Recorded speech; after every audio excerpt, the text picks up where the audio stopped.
The live TV, सच सबसे आगे।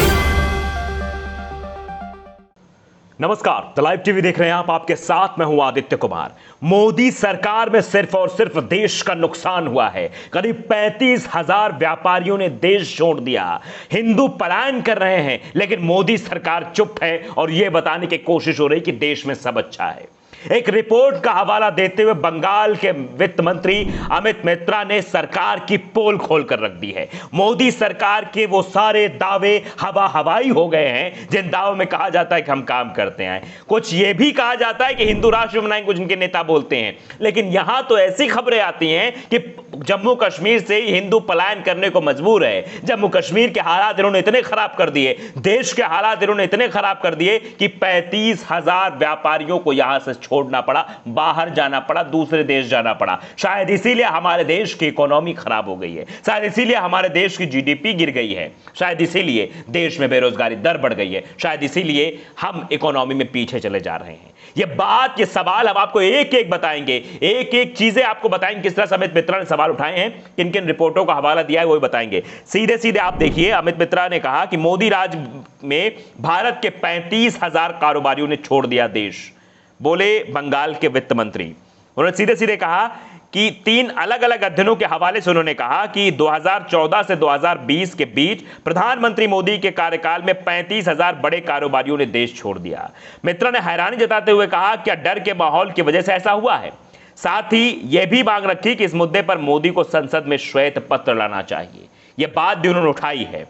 उन्होंने ट्वीट कर कहा, उनका ट्वीट भी आपको दिखाते हैं, हिंदी इंग्लिश में है, मैं हिंदी रूपांतरण के उसको आप बताता हूं। मोदी सरकार के अधीन साल 2014 से 2020 के बीच 35,000 बड़े उद्यमियों ने देश छोड़ दिया। पलायन के मामले में दुनिया भर में भारत पहले स्थान पर है। ऐसा क्यों? डर की वजह से।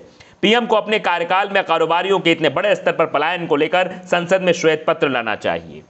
यह बात उन्होंने कही अमित मित्रा ने। क्यों कही है? क्योंकि ये चंद लोगों को फायदा पहुंचाना चाहते हैं। कुछ इनके खास मित्र हैं, उनका नाम आप भी जानते हो, कुछ खास व्यापारी हैं। प्रधानमंत्री मोदी जी सिर्फ उनके बारे में ध्यान देते हैं। उनके यहां कुछ पकड़ जाए, वो ड्रग्स वग्स भी पकड़ जाए तो कोई मतलब नहीं होता है। 3,000 किलोग्राम अरबों खरबों का ड्रग्स पकड़ा गया, कोई मतलब नहीं प्रधानमंत्री जी को। बल्कि प्रधानमंत्री जी अलग से उनको ऑफर दे देते। क्या ऑफर? कि आओ तुम्हारा हम कर्जा पूरा माफ कर देंगे। मोदी सरकार ने 6 साल में पूंजीपति जो हैं उनके 8 लाख करोड़ कर्ज माफ कर दिए हैं। 8 लाख करोड़ मतलब समझते हैं आप? इतनी बड़ी रकम उन्होंने ऐसे ही गवा दी कि चलो ठीक, उनका कर्जा कोई दिक्कत नहीं है। यानी छोटे छोटे आदमी पर बोझ और बड़े बड़े लोगों का कर्जा माफ कर देंगे। यह आरटीआई के जरिए खुलासा हुआ है। तो ऐसे हमारे देश के परम पूजनीय माननीय नरेंद्र मोदी जी प्रधानमंत्री हैं, जो सिर्फ और सिर्फ कुछ चंद लोगों के बारे में सोचते हैं। इसीलिए तो पलायन हो गया। 35,000 लोग जो व्यापारी हैं वो छोड़ेंगे तो नौकरियां नहीं मिलेंगी, कुछ लोगों को नौकरी नहीं मिलेगी, बेरोजगारी बढ़ेगी। उसके बाद क्या क्या होगा आप सबको पता है। उसके बाद एक रिपोर्ट का और हवाला देते हुए दूसरा ट्वीट उनका पढ़ देते हैं। उसमें लिखते हैं कि साल 2014 से 2018 के बीच करीब 23,000 सबसे ज्यादा कमाई वाले उद्यमियों ने देश छोड़ दिया। इसके बाद साल 2019 से 7,000 उद्यमी भारत छोड़कर गए और फिर साल 2020 में 5,000 कारोबारियों ने देश छोड़ दिया। कितनी बुरी बात है ये। देश छोड़कर जाने का मतलब समझते हैं? अगर एक व्यापारी छोड़ के जाता है देश, तो उसका वो अपने साथ व्यापार लेके जाएगा, जिसका फायदा भारत को नहीं दूसरे देश को होगा। उसके साथ साथ जो कर्मचारी उसके साथ काम कर रहे होंगे भारत के, उनको निकाल देगा। वो बेरोजगार हो जाएंगे। वो बाहर जहां जाएगा वहां पर वो कर्मचारी रखेगा दूसरे देश में, उनको पैसे देगा, उनको कमाई करेगा। यानी प्रति व्यक्ति आय वहां बढ़ जाएगी, यहां घट जाएगी, यहां के लोग बेरोजगार हो जाएंगे, परेशान हो जाएंगे। ये कौन कर रहा है? प्रधानमंत्री नरेंद्र मोदी जी। क्योंकि ये सब कारोबारियों खत्म करके फिर जो 2-1 लोग हैं उन्हीं को फायदा पहुंचा रहे हैं, उन्हीं की झोली भर रहे हैं। आपने भी देखा कोरोना काल में किस तरह से अंबानी का ग्राफ ऊपर बढ़ रहा था। मतलब उनके पास इनकम खचाखच भरी चली जा रही थी और आम आदमी सड़क पर तड़प रहा था। कभी ऑक्सीजन के लिए तड़प रहा था, कभी बिस्तर के लिए तड़प रहा था, बेड के लिए तड़प रहा था और मर रहा था।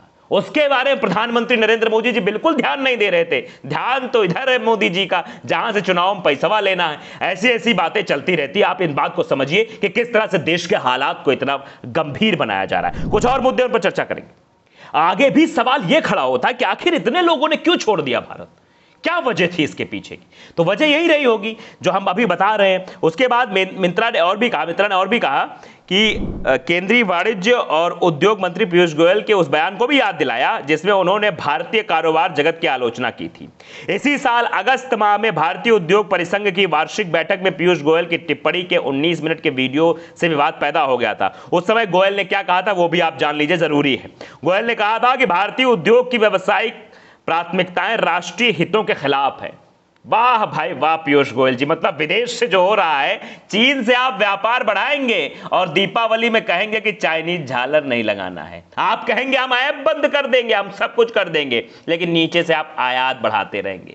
ये कैसा दोहरा चरित्र है भारत सरकार का, मोदी सरकार का, कुछ समझा ही नहीं आता है। मतलब एक तरफ आंख दिखाने की बात करेंगे और आंख चुरा लेंगे, लाल आंख दिखाने की बात करेंगे, दिखा नहीं पाएंगे, ऊपर से नीचे से व्यापार भी करते रहेंगे, ऊपर से कहेंगे नहीं हम तो ऐसा नहीं वैसा करेंगे, हमने तो चाइनीज को आर्थिक कर दी। सब समझ में आता है मोदी जी, सब खेल सब समझ में आ रहा है पर क्या हो रहा है। और चीन लगातार आंख दिखाए जा रहा है, उत्तराखंड में आके क्या क्या तबाही मचा जा रहा है। आप समझिए कह रहे हैं हितों खिलाफ है। इस बयान पे मैंने आपको बताया। फिर मित्रा ने यह भी सवाल उठाया कि पीयूष गोयल के ऐसे बयान देने पर भी पीएम मोदी ने उन्हें फटकार नहीं लगाई, क्यों? यह बड़ा सवाल है। अगर इतनी बड़ी बात थी भैया तो प्रधानमंत्री नरेंद्र मोदी जी को बोलना था कि पीयूष गोयल जी गलत बोल गए हो, आपको ऐसा नहीं कहना चाहिए देश के कारोबारियों और व्यापारियों के बारे में। यही बात लग गई होगी दिल पे कि मतलब वो लोग काम करें इस देश के हित के लिए, देश की जीडीपी के लिए काम करें, देश की इकोनॉमी के लिए काम करें, लेकिन मोदी जी पीयूष गोयल को आगे करके कह दे पीयूष गोयल जाओ तुम ये बोल आओ, ऐसा बोल तो ठीक रहेगा। और मोदी जी कुछ ना बोलेंगे तो सवाल तो पूछे जाएंगे। सवाल क्यों नहीं पूछे जाएंगे? क्योंकि ये बहुत बड़ी बात है कि इतना सब कुछ हो जाना और चुप रहना प्रधानमंत्री नरेंद्र मोदी का दर्शाता है कि प्रधानमंत्री नरेंद्र मोदी जी का पूरा पूरा हाथ है इन सब चीजों में। अगर ना होता तो शायद प्रधानमंत्री जी कुछ मत बोलते। आप देखिए कारोबारी कौन थे, वो भी हिंदू ही थे।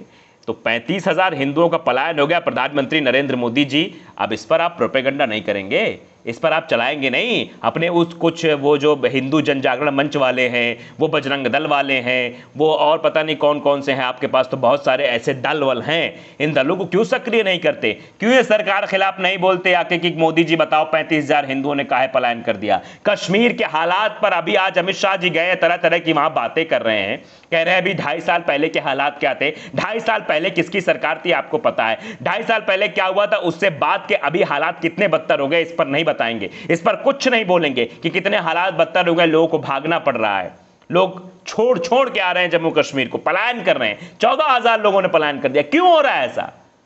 प्रधानमंत्री नरेंद्र मोदी जी और अमित शाह जी, आपने तो कहा था धारा 370 हटने के बाद जम्मू कश्मीर में लोग प्लॉट ले लेंगे, लोग घर बना लेंगे। कुछ हुआ क्या? ये सब सिर्फ और सिर्फ झूठ के पुलिंदे पर, एक जो होता नहीं कि ख्याली पुलाव, ये ख्याली पुलाव बनाते रहते हैं, जमीनी हकीकत पे काम नहीं करते हैं और इसी का नतीजा निकलकर सारी चीजें सामने आ रही हैं। उद्योगपतियों को फायदा पहुंचाएंगे, उनके खिलाफ कोई बात आ जाएगी तो ना गोदी मीडिया बोलेगा ना प्रधानमंत्री कुछ बोलेंगे। 3,000 किलोग्राम का ड्रग्स पकड़ा जाएगा अडानी पोर्ट पर, चुप रहेंगे, चुप्पी साध लेंगे, नहीं बोलेंगे। और शाहरुख खान के बेटे के पास पाया भी नहीं जाता, ये जांच होगी कि वहां गया था, ड्रग्स लिया था, ऐसी सी बात सामने, उसको गिरफ्तार कर लेंगे, उसे प्रोपेगेंडा शुरू कर देंगे, एक एजेंडा सेट कर देंगे। तो देश समझ रहा है कि कितने लोगों का पलायन हो रहा, देश की इकोनॉमी क्यों गर्त में जा रही है। इसका सीधा सीधा कारण अमित मित्रा ने कई सारे सवाल उठाए और पूछा भी सरकार इस पर जवाब दे, लेकिन जवाब कौन देगा भैया? कौन देगा जवाब? कौन बताएगा इस देश में क्या चल रहा है? जिन जिन रिपोर्टों का हवाला दिया है वही बताते हैं कि एफ्रा एशिया बैंक का दिया, GWM रिव्यू का दिया, ये सब हवाले दिए। मॉर्गन स्टैनली अध्ययन का तीन चीजों का हवाला देते हुए उन्होंने बात रखी थी किस तरह से भारत में कारोबारियों ने देश छोड़ दिया, वो विदेश चले गए। तो सवाल तो पूछे जाएंगे मोदी जी और हम लगातार पूछते रहेंगे। तो लाइव टीवी को अगर आपने सब्सक्राइब नहीं किया, सब्सक्राइब कर लीजिए, बेल आइकन जरूर दबाइए ताकि ऐसी खबर आप तक पहुंचती रहे। नमस्कार। द लाइव टीवी, सच सबसे आगे।